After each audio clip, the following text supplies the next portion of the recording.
அனைவருக்கும் வணக்கம். நேற்று இரவிலிருந்து ஒட்டுமொத்த சோசியல் மீடியாக்களும் வலைதளங்களிலும் பகிரப்பட்டு வர்ற ஒரு விஷயம் என்னென்னு பார்த்தீங்கன்னா, தாவேகா தலைவர் விஜயும் திரிஷாவும் ஒரே திருமணத்துக்கு போயிருக்காங்க. அந்த ஒரே திருமணத்துக்கு போனது இல்லாமல் ஒரே காரில் போயிருக்காங்க.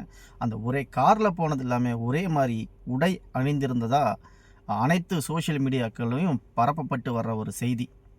அந்த செய்தி சம்பந்தமாக நம்ம என்ன பேசுகிறோம்னா, நம்ம எந்த காலகட்டத்தில் இருக்கோம், எப்படி இருக்கோம் அப்படிங்கிறதெல்லாம் கடந்து இவங்க திட்டமிட்டு அதை சொல்லப்போனால் இது சாதாரண நிகழ்வாக கூட எடுத்திருக்கலாம். ஆனால் திட்டமிட்டு சன் தொலைக்காட்சி, திமுகவோட அடிமை ஊடகமான சன் தொலைக்காட்சி, திமுகவுக்கு அடிமை ஆட்களான மற்ற இயக்கத்தைச் சேர்ந்த சில தற்குறிகள் இவங்கெல்லாம் தொடர்ச்சியாக பரப்பப்பட்டு வர ஒரு விஷயம் என்னென்னு பார்த்தீங்கன்னா, ஒரு பெண்ணுக்கு நியாயம் வாங்கி தரணும் அப்படிங்கிற ஆதங்கத்தில் பேசுகிறாங்க அப்படின்னு பார்த்தா, ஒரு பெண்ணை இழிவாக பயன்படுத்தி பேசிக்கிட்டு இருக்கிற அந்த சூழ்நிலையும் குறித்து யோசிக்கணும்.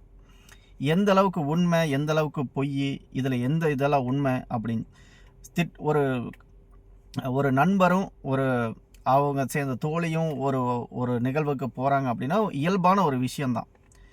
இதை நீங்கள் சொல்லப்போனால் அவங்க போகும்போது கட்டி பிடிச்சிட்டு போனாங்களா, இல்லை முத்தம் கொடுத்துட்டு போனாங்களா, இல்லை கேட்குறேன். எதுவுமே இல்லாமல் 2 பேரும் எதர்ச்சியாக ஒரு திருமணத்துக்கு போகிறாங்க. அந்த திருமணத்தில் ஒரே ஃபோட்டோ எடுத்துக்கிறாங்க, ஒரே மாதிரி ஆடை அணிஞ்சிருக்கிறாங்க. இந்த விஷயத்தை வச்சுக்கிட்டு தாவேகா தலைவர் விஜய் அவதூறு பரப்புறதுக்கே வேலையாக இந்த திமுக பண்ணிக்கிட்டு இருக்கு அப்படின்னா, இதை விட திட்டமிட்டு இன்னொன்று சொல்கிறேன் என்னென்னா, திமுகவை சேர்ந்த பெண்களே குறிப்பாக ஒரு பொண்ணு கூட காலையில் இதை பற்றி பேசினா அப்படின்னா அவங்க என்ன சொல்லுவாங்களாம், கலைஞர் 3 பொண்டாட்டி வச்சுருந்தாரு, எம்ஜிஆர் இந்த பிரச்சனை இருந்துச்சு, பெரியார் இதை மாதிரி வச்சுருந்தார் அப்படின்னா அவங்கெல்லாம் வச்சுருந்தாலும் எல்லாத்தையும் சரிசமமாக வச்சுருந்தாங்களா, யாரையும் கைவிடலையா. அப்போ நான் கேட்குறேன், இது ஒரு கேவலமான ஒரு பதிவாக இல்லையா உங்களுக்கு? இது ஒரு கேவலமான பதிவாக இல்லையா? நான் கேட்குறேன் என்னென்னா, பெரியார் அவர்கள் அந்த மாதிரி கைவிட்டுட்டு போகலை அப்படின்னா அவரோட வழி வேறு. அவர் எந்த சூழ்நிலையில் அந்த திருமணத்தை பண்ணாருங்க அப்படின்னு நம்ம அந்த வரலாறை படிச்சிருக்கோம். அது குறித்து அவர் மேலே அவதூறுலாம் பரப்ப முடியாது. எம்ஜிஆர் காலகட்டத்தில் அம்மையார் ஜெயலலிதாவும் எம்ஜிஆர் பற்றி பேசுனாங்கன்னா அது திமுகவோட அரசியல் லாபத்துக்காக பேசின ஒரு செய்தி. அப்புறம் இனி சொல்லப்போனால் இனி கலைஞர் 3 பொண்டாட்டி கட்டினார். ஆனால் 2 பொண்டாட்டி தயாளி அம்மாளையும் ராஜாத்தி அம்மாளையும் ஒரே மாதிரி தான் வச்சுருந்தாரு அப்படின்னா இது பெருமையா கேட்குறேன். ஒரு ஆண் ஒரு பெண்ணை சரிக்கு சமமாக எத்தனை கல்யாணம் பண்ணாலும் அவங்கள வச்சுருந்தது, கைவிடாமல் வச்சுருந்தது, இது ஒரு பெருமையாக அந்த பொண்ணே அதை பற்றி பேசுது அப்படிங்கிற பட்சத்தில் எவ்வளோ கீழ்த்தனமாக அந்த திமுக அரசியல் நடத்துதுன்னு பாருங்கள்.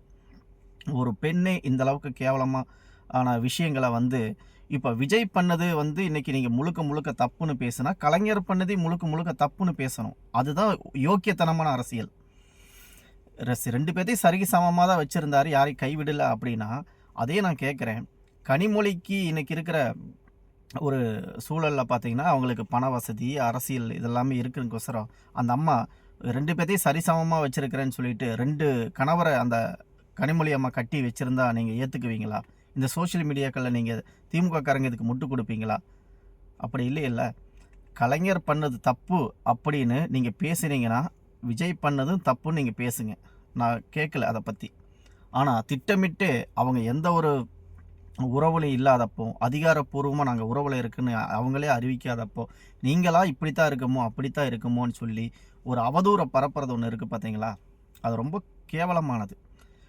திமுக காரன் திட்டமிட்டு நான் சொல்கிறேன், திமுக காரங்களுக்கு நீ கலைஞர் கருணாநிதி 3 பொண்டாட்டி கட்டினது தப்பு, அந்த ஆளை செருப்புலையே அடிச்சிருக்கணும் அப்படின்னு நீங்கள் பேசுனீங்கன்னா விஜய் குறித்து நீங்கள் விவாதம் என்ன வேணாலும் பேசுங்க, அதை பற்றி தப்பே இல்லை.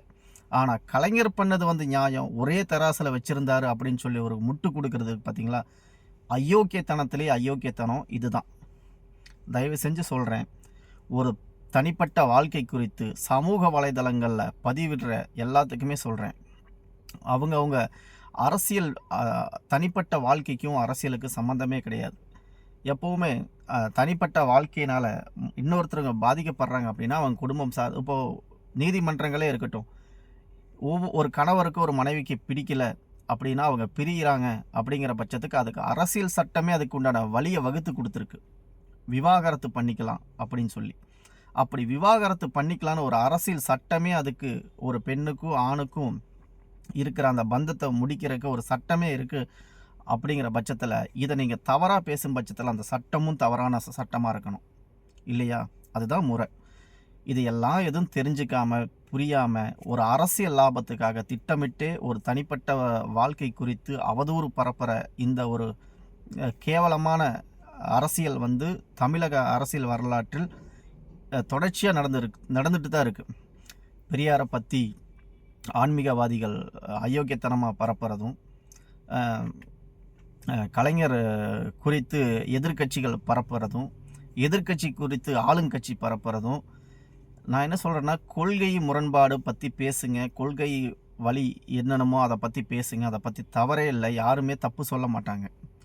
ஆனால் தனிப்பட்ட நபர்கள் குறித்து தனிப்பட்ட பொதுவாக அந்த ஒரு பெண்ணை ஆதரித்து இன்னொரு பெண்ணை கேவலப்படுத்தி தயவு செஞ்சு அரசியல் பண்ணாதீங்க.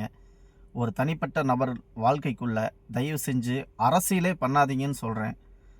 இது எத்தனை பேர்த்துக்கு கடுமையான சொல்லாக இருக்கும், எத்தனை பேர்த்துக்கு இதாக இருக்குன்னு தெரியல. நான் திட்டமிட்டு இது விஜய்க்கு முட்டு கொடுக்கணும் அப்படிங்கிறக்காக இந்த வார்த்தையை சொல்லலை.